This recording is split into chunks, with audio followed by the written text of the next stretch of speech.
More than 21 centuries ago, a mechanism of fabulous ingenuity was created in Greece, a machine capable of indicating exactly how the sky would look for decades to come, the position of the sun and moon, lunar phases, and even eclipses. But this incredible invention would be drowned in the sea and its secret forgotten for 2,000 years.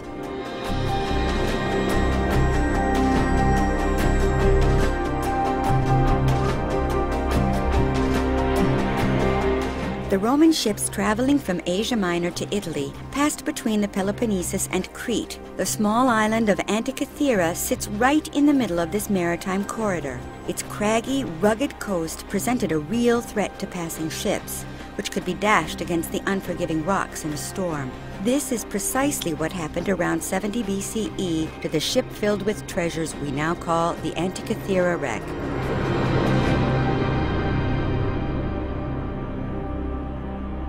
In 1900, fishermen diving for sponges spied a bronze hand on the seafloor.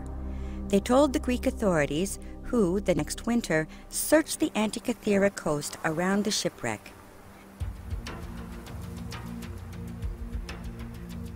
Half concealed in the seabed, they found more than 200 amphorae, some of them intact. Nearby were the usual objects of a ship's crew, such as oil lamps. There were also finely worked vases. The more they searched, the more exceptional objects came to light. In fact, this Roman boat, perhaps on its way from Rhodes or the coast of Asia Minor in what is today Turkey, had been carrying some of the most prized works of art of its day.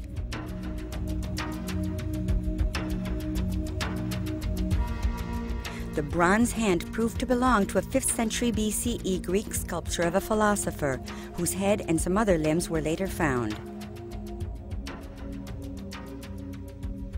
Another major discovery was a bronze Ephebi, a Hellenistic masterpiece sculpted around 340 BCE.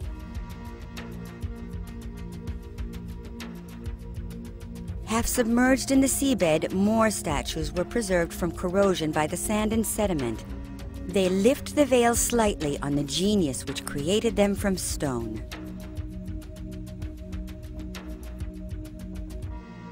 Amongst these sublime objects, the divers found an intriguing bronze item, about 20 centimeters high, which began to disintegrate as soon as it was removed from the water. From the first, scientists realized that this was a mechanism for astronomical data. Scrupulously preserved at the National Archaeological Museum of Athens with the other objects from the wreck, the mechanism aroused the curiosity of many researchers. It was only in the 21st century that modern tools for scanning could penetrate the corrosion to reveal in 3 dimensions the interior of the machine. This showed a set of interlocking gears of astounding ingenuity. High-resolution photographs using different exposures brought to light inscriptions on the sides of the machine which appeared to be part of an instruction manual. Scientists compared the numbers inscribed in the text to the number of teeth in the gears and their arrangement, and applied these to the known astronomical cycles of antiquity. Thus, a reliable reconstitution has been made.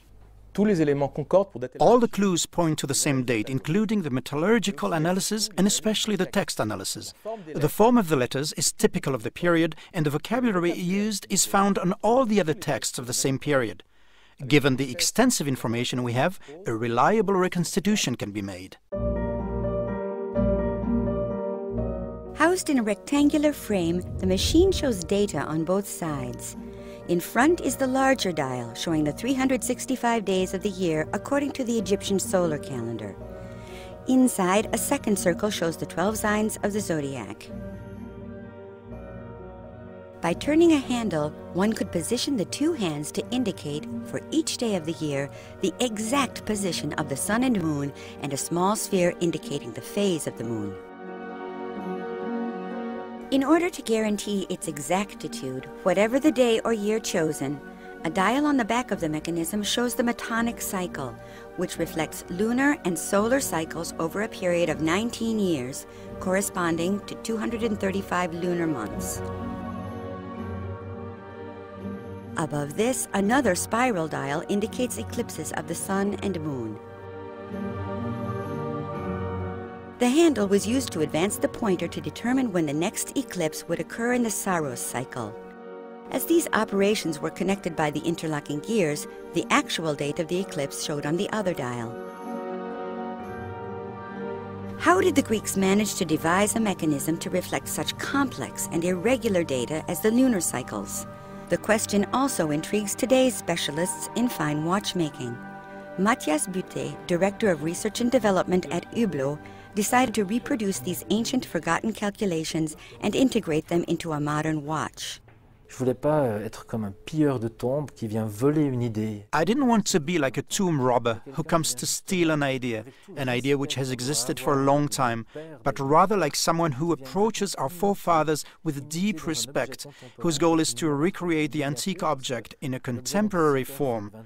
The original is about 20 centimeters high, and we have been able to create a 30mm movement which can easily be worn on a wrist. This Antikythera mechanism includes ingenious features which are not found in modern watchmaking.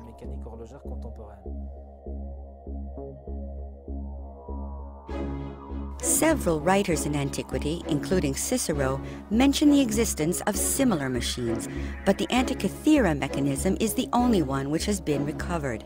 It was recently discovered that it also indicates which cities would host future Olympic Games held every 4 years. It is also believed to trace the path of certain planets, including Venus. Who invented this machine? For whom and for what purpose? We still have no answers to these questions, but research continues, constantly uncovering further mechanical and mathematical subtleties, adjusting our perception of the ancient world and its technology.